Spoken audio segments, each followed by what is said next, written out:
They used to say the first 4 years of existence are the upbringing. They decide character and attitude for someone's whole life.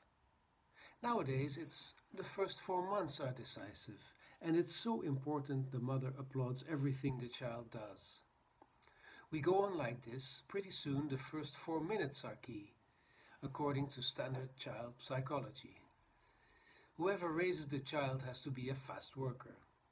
But now it's still the first 4 months, and it doesn't seem to matter what happens to you later in life. You can get shipwrecked, float about on a raft for years, wash ashore in the jungle, sit down on a snake repeatedly, spend 8 nights up in a tree with eight hungry tigers waiting, come back to marry a bully, and when you're a bit nervous, your friends will put their heads together and say, she's messed up. Probably her mother looked out the window when she farted when she was 10 days old. We can say it's out of fashion to look in the recent past for someone's troubles. It all goes back to early childhood. But what about married life? Doesn't it matter if your spouse cheers you on and applauds you? Sweet Mr. Schmidt from next door will have been molded somewhat by his wife these last 20 years. She always says, "My husband, Fritz, let him do his thing. He has all his colleagues behind him. A stand-up guy and able. He just has to raise his little finger and they'll jump. The rabbit hutch he made with his own 2 hands." She still looks at him as her hero, and in the rays of her admiration he manages colleagues and rabbit hutches with ease. A statue is overdue. It must have had its effect on Mr. Schmidt. He may not have become great, but maybe it has made him sweet.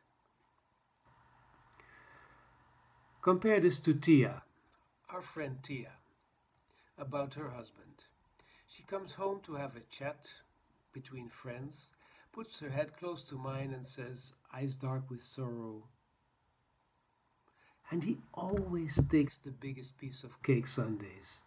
Not that it's important, but it's so characteristic. When Tia tells this story, my first response is, "The brute! The swine!" I can see it before me. Sunday morning, the radio softly playing, the children eyeing the cake dish, and he, husband and father, takes the biggest piece. I could run to his office to smash the windows, screaming, "Assassin! Murderer!"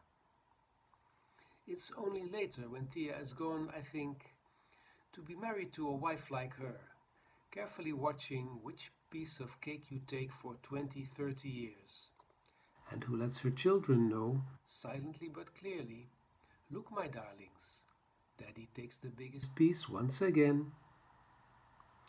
If your wife sees you as a hero or as someone who always takes the biggest piece of cake, has to have some effect on your psychological makeup. But okay, if you insist it all happens in the first 4 months, it's fine with me. I'm not a psychologist.